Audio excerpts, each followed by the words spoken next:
ಖಾತ್ರಿ ಯೋಜನೆ ಬಗ್ಗೆ ಸಹಿತ ನಮ್ಮ ಪಂಚಾಯತ್ ಅಧ್ಯಕ್ಷರು ವಿಚಾರವನ್ನು ಹೇಳ್ತಾರೆ. ಹಾಗೂ ಅತಿವೃಷ್ಟಿ ಬಗ್ಗೆಯೂ ನಾವು ಒಂದಿಷ್ಟು ಮಾಹಿತಿಯನ್ನು ನಿಮ್ಮ ಜೊತೆಯಲ್ಲಿ ನಾವು ಹಂಚ್ಕೊಳ್ತೇವೆ. ಜೊತೆಯಲ್ಲಿ ಪಂಚಾಯತ್ ಅಭಿವೃದ್ಧಿ ಬಗ್ಗೆಯೂ ಒಂದಿಷ್ಟು ಹಂಚಿಕೊಳ್ತಾ ಇದ್ದೇವೆ. ಈಗ ಅಧ್ಯಕ್ಷರು ಅದನ್ನು ಮಾತಾಡ್ತಾರೆ. ಮತ್ತು ರೈತರ ಹಿತರಕ್ಷಣೆಯ ಹೊರತು ಮತ್ತು ಬೇರೆ ಯಾವುದೂ ಉದ್ದೇಶ ಇರಲ್ಲ. ನಮ್ಮಲ್ಲಿ ವಿಪತ್ತು ನಿರ್ವಹಣೆ ಅಂತ ಅಧಿಕಾರಿಗಳು ಘೋಷಣೆ ಮಾಡ್ತಾರೆ. ಈ ಕಳೆದ ಈಗ 2 ದಿವಸದ ಹಿಂದೆ ಪಾಪ ಇಲ್ಲಿ ತ್ಯಾಗಿ ಪಂಚಾಯತ್ ಇರ್ಬೋದಲ್ಲ, ವಿದ್ಯಾನ ಶಾನ್ಭಾಗರು ಒಬ್ಬರು ನಮ್ಮ ಅಧಿಕಾರಿಗಳ ಆದೇಶ ಫೋಟೋ ಕ್ಲಿಯರ್ ಬರಲಿಲ್ಲ ಅಂತ ಹೇಳ್ಬಿಟ್ಟು ಅವ್ರನ್ನ ಮತ್ತೆ ರಿಟರ್ನ್ ಫೋಟೋ ತರಲಿಕ್ಕೆ ಹೋದ್ರಂತೆ, ಕ್ಲಿಯರಾಗಿ ಕಾಣಿಸೋದಂತೆ. ಅವರು ಗೋಡೆ ಕೂಸ್ತು ಮತ್ತೆ ರಿಟರ್ನ್ ಫೋಟೋ ಮಾಡ್ಲಿಕ್ಕೆ ಆಗದಿರೋಂಥ ಸ್ಥಿತಿ ಮತ್ತೆ ರಿಟರ್ನ್ ಕಳಿಸಿ ನಮ್ಮ ತಾಲೂಕು ಅಧಿಕಾರಿಗಳು ಅವ್ರನ್ನ ಫೋಟೋ ತರಲಿಕ್ಕೆ ಹೋದಂಥ ಸಂದರ್ಭ ಗೋಡೆ ಕೂಸ್ತು ಅವ್ರ ಸ್ವಂತ ಇವತ್ತು ಉಳ್ದೋಗಿದೆ ಅಂತೆ. ವಿದ್ಯಾ ಅಂತ ಹೇಳ್ಬಿಟ್ಟು ಶಾನ್ಭಾಗರು ನಿಮ್ಮಲ್ಲಿ ಅಲ್ಲ ನಮ್ಮಲ್ಲಿ ಇದ್ರು ಅವರು. ಈ ಸಂದರ್ಭದಾಗೆ ಕೆಲವು ರಿಸ್ಕ್ ಇದನ್ನ ಅಧಿಕಾರಿಗಳು ತಾವಾಗಿ ತಿಳ್ಕೊಬೇಕು, ಯಾಕೆ ಅಲ್ಲಿ ಫೋಟೋ ಬರಲಿಲ್ಲ, ಯಾಕೆ ಕ್ಲಿಯರ್ ಆಗಿ ಬರಲಿಲ್ಲ ಅನ್ನೋದನ್ನ. ಆದ್ರೂ ಅವ್ರನ್ನ ಕಳಿಸಿದ್ರು. ಈಗ ಕೆಲವು ನಮ್ಮಲ್ಲಿ ಒಂದು ರಾಜಶೇಖರ್ ಗೋಪಾಲ್ ಮಡಿವಾಳ ಅನ್ನೋರು ಮನೆ ಸುಟ್ಟೋಯ್ತು. ಈಗ ನಮ್ಮ ಶಾಸಕರು ತಮ್ಮ ವೈಯಕ್ತಿಕವಾದಂಥ ಸಹಾಯಧನವನ್ನು ಕೊಟ್ಟರು. ನಾವು ಪಂಚಾಯತಿಂದ ನಮ್ಮಲ್ಲಿ ಆಗಬೇಕಾದಂಥ ಸಹಾಯಧನವನ್ನು ಕೊಡ್ತೀವಿ.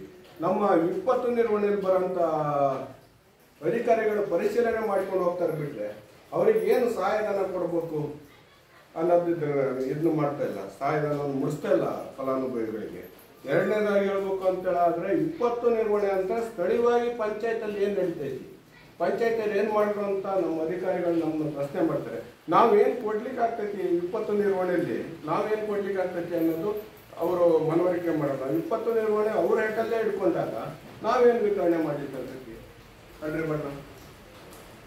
ಈಗ ಸರ್ಕಾರಕ್ಕೆ ಎಷ್ಟು ಹೊಣೆಗಾರಿಕೆ ಇದೆ, ಪಂಚಾಯತ್ಗೂ ಅಷ್ಟೇ ಹೊಣೆಗಾರಿಕೆಯಾಗಿ ಅದನ್ನು ನಿರ್ವಹಣೆ ಮಾಡಲಿಕ್ಕೆ ಹೆಚ್ಚಿನ ಒಂದು ಅವಕಾಶ ಮಾಡಿಕೊಡ್ಬೇಕು ಅಂತೇಳಿ ಮುಖಾಂತರ ಕೇಳ್ತಾ ಇದ್ದೀನಿ. ಈ ಅರಣ್ಯ ಇಲಾಖೆ ಅನ್ನೋದು ಈಗ ನಮ್ಮ ಭಟ್ರು ಈಗ ಪ್ರಾಸ್ತಾವಿಕ ಮಾತಲ್ಲಿ ಹೇಳಿದ್ರು, ಅರಣ್ಯ ಇಲಾಖೆ ಸಚಿವರು ದನಕರುಗಳನ್ನ ಜಾನುವಾರುಗಳನ್ನ ಮೇವಿಗೆ ಬಿಡಬಾರ್ದು ಅನ್ನೋದನ್ನ ವಾಪಸ್ ಹಿಂಪಡ್ರು ಅಂತ.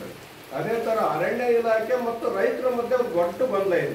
ಗೊಂದಲ ಏನಂತ ಅಂದರೆ ನಮ್ಮ ಪೂರ್ವಜರು ಹಿರಿಯ ಅಧಿಕಾರಿಗಳ ಜೊತೆಗೆ ಚರ್ಚೆ ಮಾಡಿ ನಮ್ಮ ರೈತರ ಬಳಕೆಗೆ ದನ ಜಾನುವಾರು ಮೇಲಿಕ್ಕೆ ಅಂತೇಳಿ ಬಿಡಿಸ್ಕೊಂಡಿದ್ರು. ಆ ಭೂಮಿಯಲ್ಲಿ ಅದು ಹಾಗೆ ಹಾಳು ಬಿದ್ದಿದ್ರೆ ಅಧಿಕಾರಿಗಳು ಬರ್ತಾ ಇಲ್ಲ ಕೇಳಲಿಕ್ಕೆ. ಅದೇ ಅದನ್ನ ಡೆವಲಪ್ಮೆಂಟ್ ಮಾಡೋ ಹಂತದಲ್ಲಿ ಅಧಿಕಾರಿಗಳು ಅಡಿಕೆ ಗಿಡ ಕಿತ್ತಾಕೋದು, ಅದನ್ನ ಅಡ್ಡಿಪಡಿಸೋದು.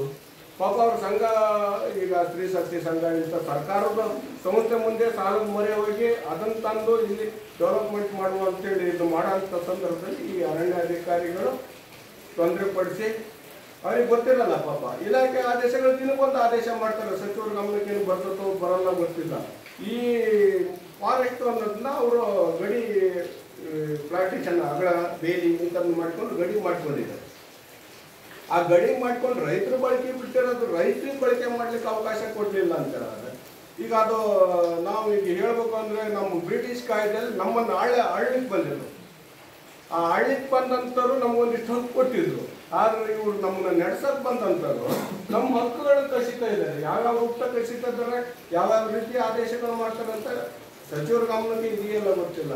ಈ ಮೂಲಕ ನಾವೇನು ಹೇಳ್ತೀವಿ ಅಂದರೆ, ಮಾಧ್ಯಮ ಮುಖಾಂತರ ಏನು ಹೇಳ್ತೀವಿ ಅಂದರೆ, ಈ ಇಲಾಖೆ ಆದೇಶಗಳು ಮಾಡಬೇಕಾದ್ರೆ ಗ್ರೌಂಡ್ ರಿಪೋರ್ಟ್ ಸ್ಥಳೀಯವಾದ ಸಮಸ್ಯೆಗಳನ್ನ, ನಮ್ಮದು ಇಲ್ಲಿ ಮಲೆನಾಡು ಪ್ರದೇಶ, ಕರಾವಳಿ ಪ್ರದೇಶ ಗುಡ್ಡಗಾಡಾಗಿರೋದ್ರಿಂದ ಇಲ್ಲಿ ಸಾಕಷ್ಟು ತೊಂದರೆಗಳಿದೆ. ಈ ತಗ್ಗಿನ ಪ್ರದೇಶದಲ್ಲಿ ತೋಟ ಗದ್ದೆ ಮಾಡ್ಕೊಂಡಿರ್ತಾರೆ. ಆದ ಮೇಲೆ